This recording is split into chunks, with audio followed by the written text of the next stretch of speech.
Trade rumors are really starting to escalate for the Toronto Maple Leafs as they have been linked to a new defenseman from the Philadelphia Flyers. So break that down in this episode of Leafs Digest, as well as Timothy Liljegren. He has spoken out on his struggles so far this season, so stay tuned for all that in this episode. But before we do, a quick reminder to hit the subscribe button. We are less than 100 subscribers away from 6,000, so if you're watching right now and you're a part of that 80% who aren't subscribed, scroll down and hit that button. It would mean the world to us.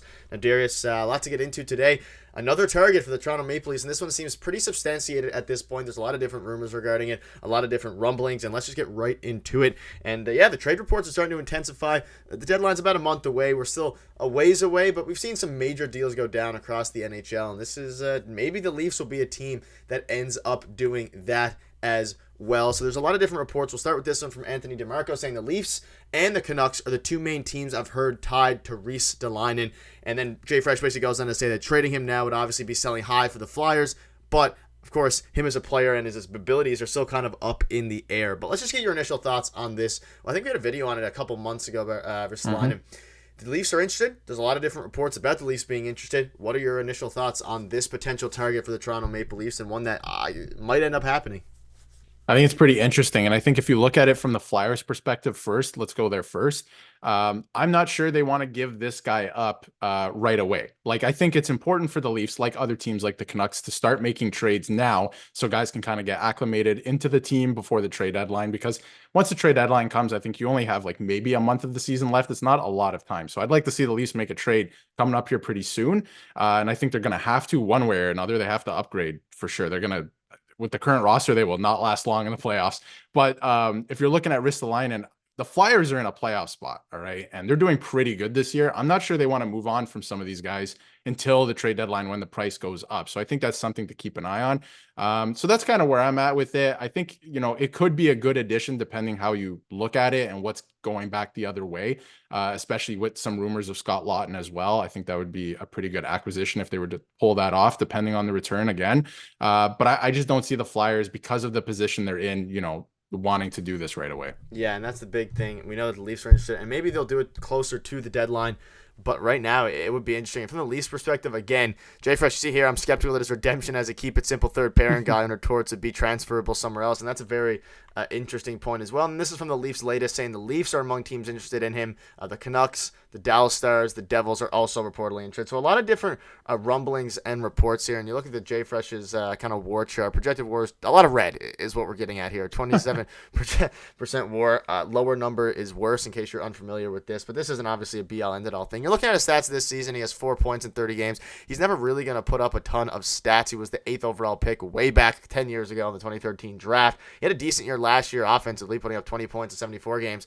But what do you think about him regarding, I guess from the Leafs perspective, regarding what you might be able to, or might have to give up for him, and how you think he would fit with this current defensive core, and if you think he could be a part of the future going forward for this Leafs team? Well, if you could bring up the Jay Fresh chart again on the screen, I would just like to point out to Leaf fans who, and even myself, sometimes I look at the name Ristolainen and I'm like, oh God, please don't trade for him. But if you could direct your attention to the defensive chart and the fact of where he's been his career, yes, or the last couple of years versus this year, Torts was there last year too, man, and he's figured something out this year defensively. He is one of the better defensive defensemen in the league. He's a right-handed shot.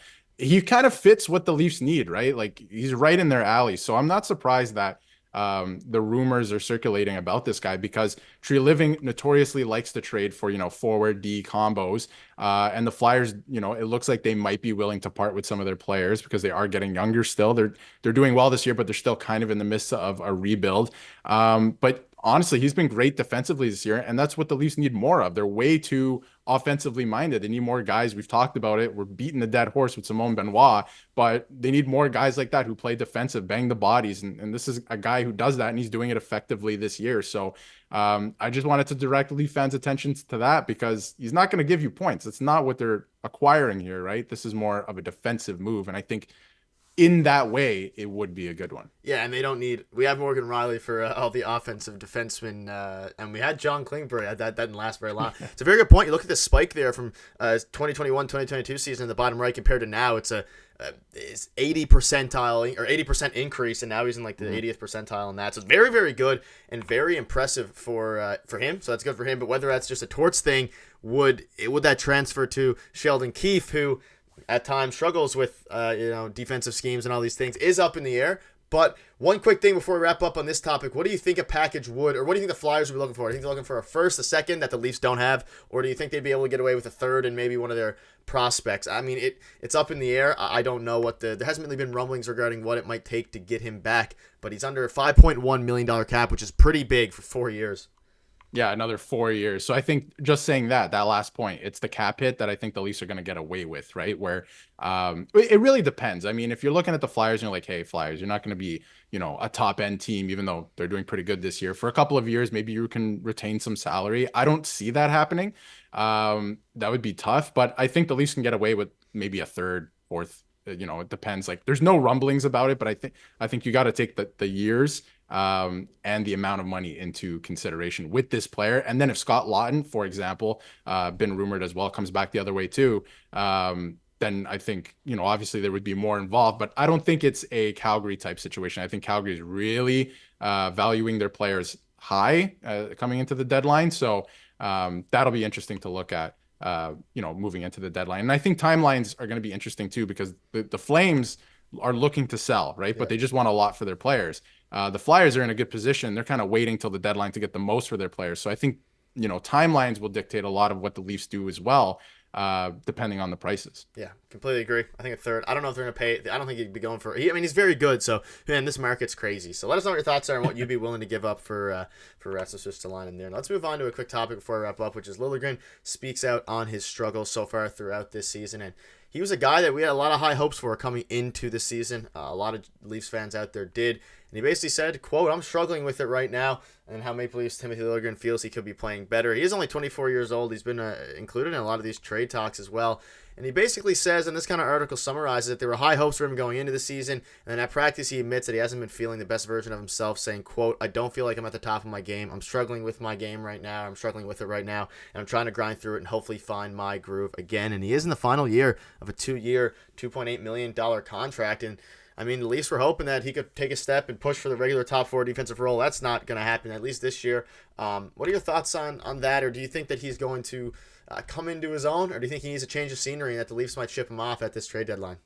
I think it's going to be pretty interesting to watch, because watching him this year, he's clearly not even close to his ceiling, to hitting his potential. And I wonder how much of that has to do with the high ankle sprain that he suffered against the Bruins earlier this year. Because before that, I thought he was playing pretty good. Maybe not where we want him to be, but I thought he was, slowly taking strides to get there. There were some flashes, right?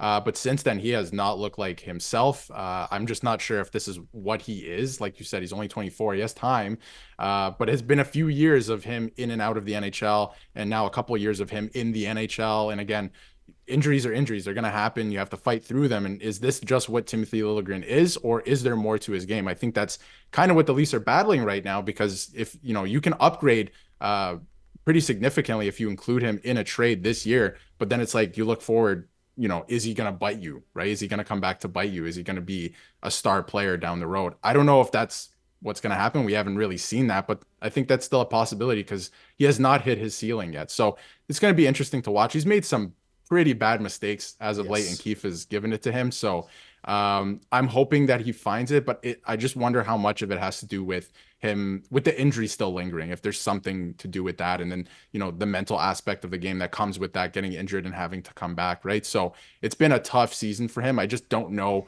if it would be smart in the long run to include him in a deal. But, if you have to upgrade significantly this year and it makes you better, like we were talking about, not getting UFAs, getting a guy who will be here in the next couple of years, if you can upgrade, then I think that I could see him in a trade package. Maybe he's included in one of the trade packages for Rasmus Ristolainen, and they're kind of swapping out. Obviously, Ristolainen is much older, 5 years or so older. But I don't know. I like Liljegren. It's just the thing is he has not played well at all this season, and he's going to be entering the final year. So I don't know. I'll leave that up to everyone else to think, because a lot of people are very strong about Liljegren. They want to keep him. Some fans out there want him to be shipped off in a trade. And I wouldn't be surprised if he gets shipped off, just like Nick Robertson. A lot of these guys, it's going to be up to Sheldon Keefe. But we'll have you covered for all that as the deadline approaches, because there's a lot of rumblings going on, and it just seems like they're going to make a pretty big move. Even though we thought there for a little bit they might not, it seems like a move is going to happen, which makes sense. They've been playing better as of late, especially as they've gotten healthy. But that'll wrap it up. Let us know in the comments what your thoughts are on all of this, and would you want